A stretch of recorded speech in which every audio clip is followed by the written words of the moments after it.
कभी कभी ना जीत और हार के बीच सिर्फ बस एक पल का फासला होता है। आज हम उसी एक पल की बात करेंगे जब जीत बिल्कुल सामने हो, आप उसे महसूस कर सकते हो, पर फिर भी वो हाथ से निकल जाती है। मेरे दिल का पेपर फट गया। जरा सोचिए, क्या हुआ होगा कि किसी के मुंह से ऐसे शब्द निकलें। मतलब कैसा महसूस किया होगा उस इंसान ने। चलिए आज इसी इमोशन के पीछे की कहानी को समझते हैं। तो सीन ये है, हम बात कर रहे हैं रियलिटी शो द 50 लाइफ की। एक टास्क के बिल्कुल आखिरी के कुछ पल, माहौल में टेंशन एकदम हाई है और दांव पर सब कुछ लगा हुआ है। अब मैदान में सिर्फ दो लोग बचे हैं, प्रिंस नरूला और मिस्टर फैसू।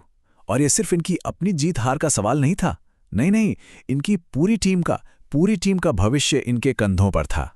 और गेम का रूल इतना सिंपल था कि बस क्या ही बताएं, एक पेपर टारगेट, जो पहले मार देगा वो जीत जाएगा।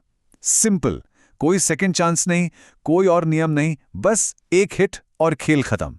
तो अब आता है सबसे इंटरेस्टिंग पार्ट, कैसे बस चंद सेकंड्स में पूरी बाजी पलट गई। चलिए सीधा चलते हैं उस मुकाबले के क्लाइमैक्स पर। जरा उस मोमेंट को इमेजिन कीजिए। दोनों कंटेस्टेंट एकदम फोकस्ड हैं, निशाना साध चुके हैं, और तभी एक आवाज आती है और पेपर टारगेट फट जाता है। बस एक पल में सब कुछ हो गया। और वो एक हिट, वो था प्रिंस नरूला का, सीधा टारगेट पर, गेम ओवर। और बस उसी एक हिट ने सब कुछ तय कर दिया।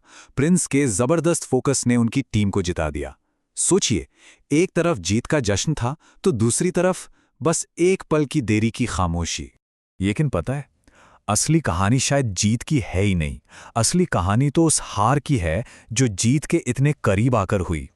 तो असली किस्सा तो अब शुरू होता है। उस इंसान पर क्या बीती होगी जो जीत से बस एक सेकंड दूर था। और ये शब्द हैं मिस्टर फैसू के। पेपर जैसे ही फटा, मेरे दिल का पेपर फट गया।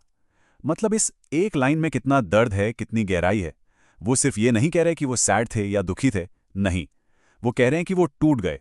बिल्कुल वैसे ही जैसे वो पेपर टारगेट फटा, उनकी उम्मीदें भी एक झटके में बिखर गई।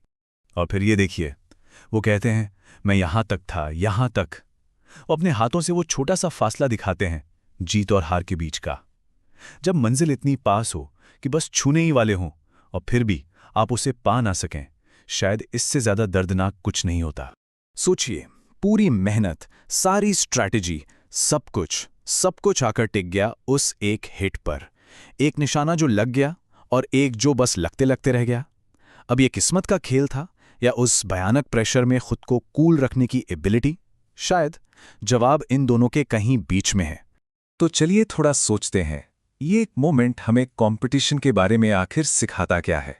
अक्सर हार के बाद ना बस ये काश ही तो रह जाता है। मिस्टर फैसो भी यही कहते हैं, अगर वो हिट लग जाता तो आज मैं इन लोगों को हिट दे ही देता। ये सिर्फ एक टास्क हारने का दुख नहीं है, ये उस मौके को खोने का अफसोस है जब आप दुनिया को दिखा सकते थे कि आप ही बेस्ट हो। और यहीं पर यह कहानी हमें एक बहुत बड़े सवाल के सामने लाकर खड़ा कर देती है। जीतने में और लगभग जीतने में आखिर फर्क क्या है? हाँ, दुनिया के लिए एक विनर है और एक लूजर, पर उस कोशिश का क्या, उस हिम्मत का क्या, और उस एक पल के दर्द की क्या उसकी कोई कीमत नहीं? इस पर सोचिएगा जरूर।